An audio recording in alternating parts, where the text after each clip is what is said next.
אסף עם הכדור, אם הוא קולע, אם הוא ינצח את המשחק. ולא, הוא לא קולע, אבל לירן עם הכדור. מה זה, רואים רק חושך. לא. זה עושה את העיניים או מה? יש! יש! 10-8. לירן, אתה חייב לשים. תראו את אסף השמאלי. יש! לירן! אהובי! יש! אהובי. כמה? 10-10. 10, זה השלושה.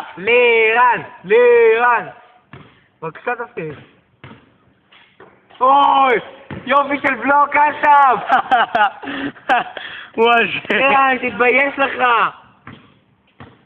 אוי, איזה בלוק. אם עכשיו אסף קולע, אתה יודע איזה באסה זה? יופי, לירן. לירן החיה עם מבריד.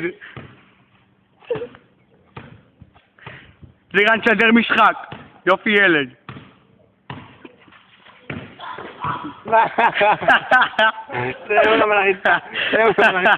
תראו את אסף ברוח על הרצפה.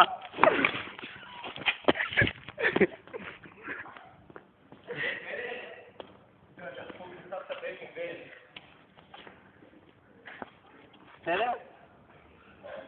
יופי נרח זה היה. תכף לירן, לא נגמר. עכשיו אתה מפסיד טכנית?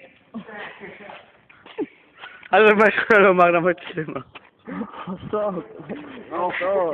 תראה. אסף, תמשיך נו.